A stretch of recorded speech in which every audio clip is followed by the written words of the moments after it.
కాలులో మార్పు అనేక వ్యాధుల లక్షణం కావచ్చు.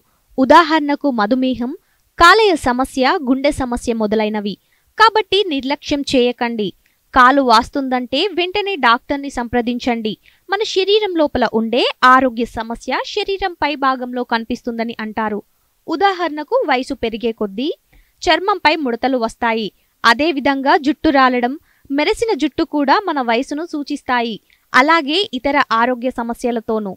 ఉదాహరణకు ఒక వ్యక్తికి అకస్మాత్తుగా చాలా జుట్టు రాలిపోతే అతనికి క్యాన్సర్ వచ్చే అవకాశం ఉంది. పాదాల వాపుకు కారణమేమిటో తెలుసుకుందాం. కాళ్ల వాపు సాధారణంగా నొప్పి లేకుండా ఉంటుంది. ఒక రకంగా కాలు బిగుసుకుపోయినట్లుంటుంది. కానీ ఆ ప్రాంతంలో ఎర్రగా మారడం మరియు స్పర్శకు వెచ్చగా అనిపించడం మంటకు సంకేతాలు.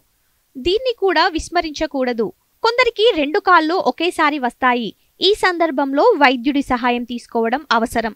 కొన్ని సందర్భాలలో ఎక్కువసేపు కూర్చున్న తర్వాత లేదా నిలబడి కాళ్లవాపు సహజ ప్రక్రియ. అది కూడా తాత్కాలికమే.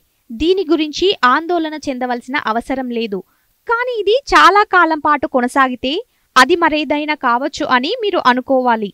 మన పాదాలు నీటితో నిండి ఉంటే పాదాలు సాధారణంగా మందంగా ఉంటాయి.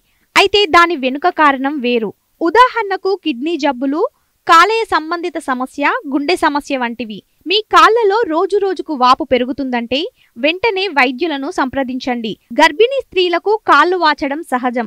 కాళ్లు నీటితో నిండితే శరీర బరువు అకస్మాత్తుగా పెరుగుతుంది. కాళ్లు ఏనుగు కాళ్లలా కనిపించడం ప్రారంభిస్తాయి. ఇది హార్మోన్ల వ్యత్యాసాల వల్ల లేదా రక్త ప్రసరణ పెరగడం వల్ల కావచ్చు. కానీ ఇలాంటి ఇతర సందర్భాలలో ఆరోగ్య నిపుణులతో చర్చించడం మర్చిపోవద్దు. మీ పాదాలు ఎర్రగా, జ్వరంతో మరియు స్పర్శకు వెచ్చగా అనిపిస్తే పాదాల వాపు ఇన్ఫెక్షన్ యొక్క సంకేతం. దీనికోసం మీ డాక్టర్ కొన్ని పరీక్షలను సిఫారు చేయవచ్చు. దీని ద్వారా సమస్యను ప్రారంభంలోనే గుర్తించి తగిన వైద్యం తీసుకోవచ్చు.